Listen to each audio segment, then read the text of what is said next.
Go Island is brought to you by German Auto Import Network.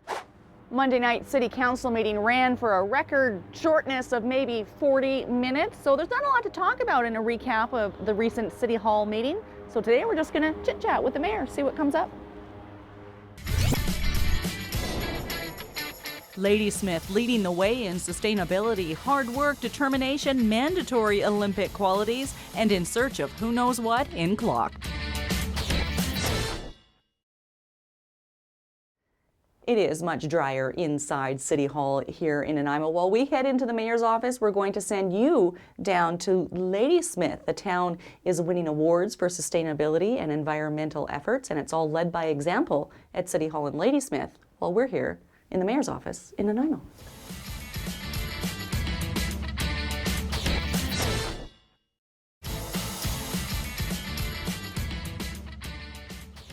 From Ladysmith into the mayor's office at City Hall here in Nanaimo, we're talking more casually, an informal conversation. Very casual today. yes. The Olympics are on. I don't know how much spare time you have as a busy mayor. Have you been Not watching a lot, much but of it? as much as I can, and it's interesting, I mean, I think it's the variety of things that are there, ice dancing and the two-man bobsled. I mean, I didn't think I'd ever get hooked on that, but I am, and it was really kind of interesting to see what's going to happen there and the speed that they reach going down those chutes. Man, oh man. Do you have a favorite sport that you always look for? Well, I'm interested in hockey. I mean, I follow hockey reasonably closely, but, there's usually the game that is either U.S. or Russia, and I think either one would be great.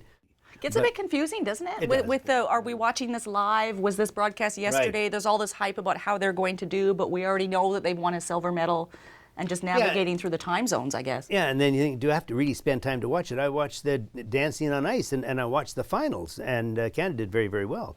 And then the next two nights I watched the lead up to it, and it's kind of hard to follow what's happened. You think, hey, I've seen this. What am I watching this again for? I think some people say that about our programming on Channel 4. Really? We've seen this before. It's kind of hard to follow. Is this today or tomorrow? I don't know. But this is live now, remember? So well, we call this live to tape, actually. Live to tape. Live to tape. So we don't stop and we don't edit. We try to have a plan, and I think in our plan for this impromptu conversation, we have a plan. We have a loose Good. one, is to lead into the summer games, because we're talking winter games in Sochi, but Nanaimo's got a huge event coming up. Yeah, summer games, right? and it is huge, and the concern we've got is that we need something in the neighborhood of 3,000 volunteers. So far, we've got around 300, and we thought, Ouch. gee, that's pretty good, 300 volunteers. But then when you realize that's 10% of the goal, between 3,000 and 4,000 volunteers are required. It's a massive undertaking, and we've got a really Jeff Lott is the president, and he's organizing the whole thing. He's got a great team behind him.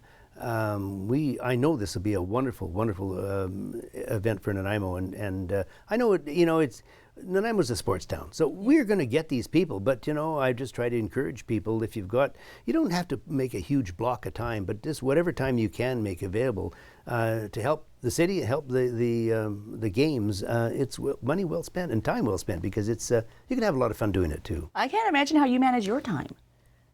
Well, you sort of dance around, and sometimes quite literally, depending on what event you're going to. Exactly. You could end up on the dance floor with some bagpipes or something.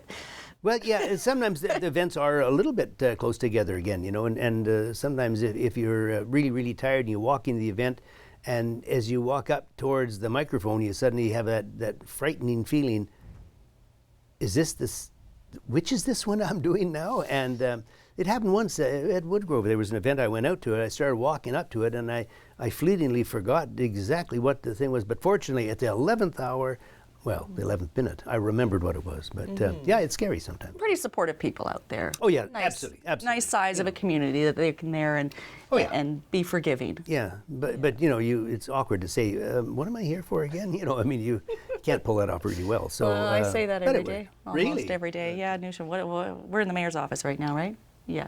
Yes. Yes, good. Okay, we're going to come back to the mayor's office for some more casual conversation after a short break. Still to come, Canadian ski cross Olympian Brady Lehman and Todd and Derek in another race against the clock.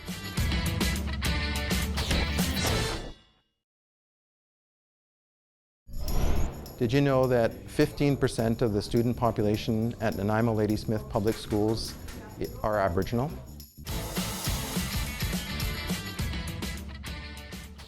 You're watching Go Island on Shaw TV Channel 4. We're going to pick John Ruttan's brain a little bit later about bathtub racing. He's got a long history, a lot of involvement, and I think it's got a special place in your heart, bathtubing in Nanaimo. We're going to talk about that a bit later on. It takes a lot of hard work and dedication, and that is something that is also required if you are an Olympian. That's the focus of our next Go for Gold segment.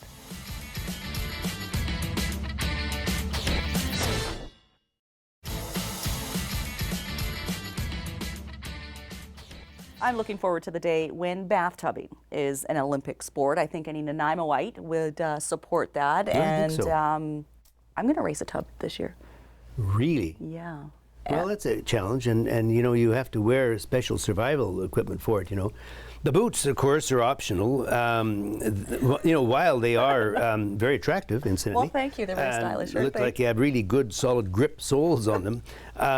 But you do need to wear something to protect your feet in the bathtub race. You really do, because when you get out of the tub and run up the beach at low tide, you have broken oyster shells and clam shells and things like that, and sharp rocks and barnacles. So you do need to wear protective footwear. And you know what you're talking about, because Certainly you were do. the Commodore of the Loyal Nanaimo Bathtub Society from 1986 to 1991. That's correct, yeah.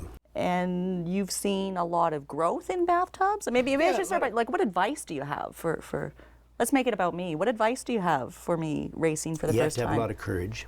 Okay. You're in, are you? I'm in. You haven't dropped out yet. Anyway, in trouble, actually.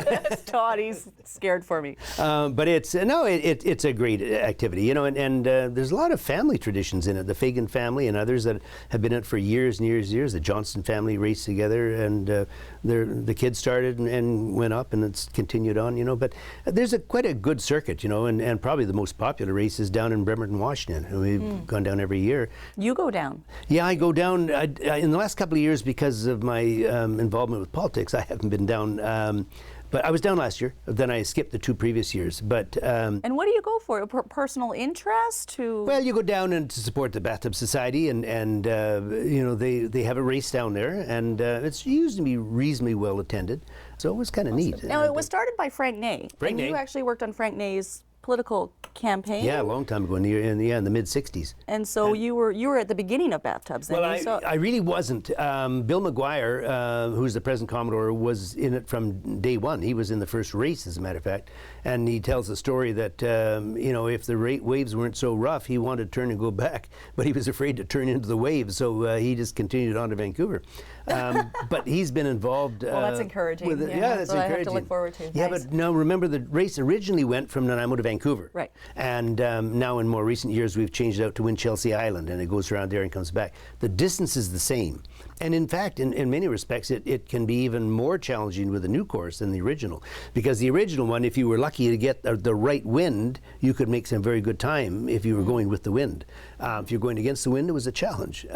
This course, because it's a circular course, you know, you might be going with the wind in one direction, but then you have to bucket coming back against it. So it's a good challenge. Now, I think we're running out of time, going over time, but quickly, I've asked you on the field at the finish line for Shaw's coverage, why haven't you ever been in a bathtub and actually raced yourself? Oh, I have. You have? Yeah. Raced? Well, kind of a fun race. It was. You're not talking about the big giant tub in the parade. No, I I'm hope. not. This is a real bathtub race. It was in Bremerton, Washington, and I was in it, and I think there was about 4 or 5 of us, and we raced up the inlet there, and it was an exhilarating feeling that it's hard to describe. I know you'll really feel that when you get in the tub for the very first time. I don't hear any sarcasm in that statement whatsoever. None. None. I mean, it's just a wonderful opportunity, you know, and no, it really is. It's a lot of fun, and you're going to enjoy it. Okay. You really will. Thank you. We're going to be back with more after a short break.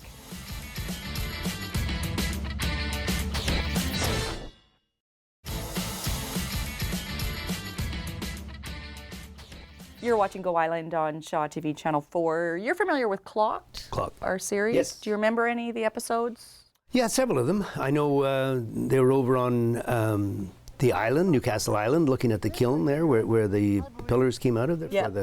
Yeah, that was San a good Francisco one. Mint. They were running around like crazy in the heat. We might have won that one. Did we win that one? No, we won that. Todd's behind the camera today. He says, no, we won that one. 30 seconds left on the clock. 30 seconds. Really? Yeah. Do you think you could stump them ever? Yeah, I think so. I've got an idea in mind, but the thing that's a bit of a challenge is that this very iconic thing that older people in Nanaimo will remember is no longer there. Oh, perfect. We might have a shot But you could at see winning. it for miles and miles and miles when it was on. Okay, Todd's laughing, and I think I'm going to have to get some more details from the mayor here and get these boys stumped. And this, of course, is all a big segue into another installment of Clocked.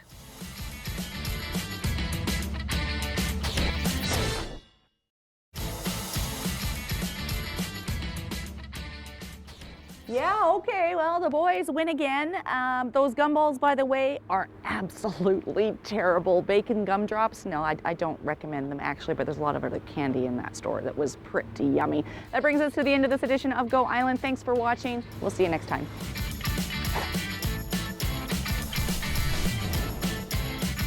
Go Island is brought to you by German Auto Import Network. Clothing supplied by Catwalk Fashions. Kate's hair and aesthetics provided by Maffeo Salon.